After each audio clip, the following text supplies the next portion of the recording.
Thank you.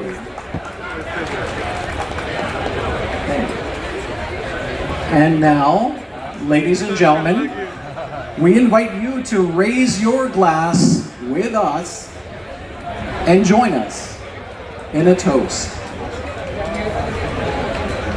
As we do each year, we toast to the enduring health and success of the United States and our partnership with our host country and organizations here.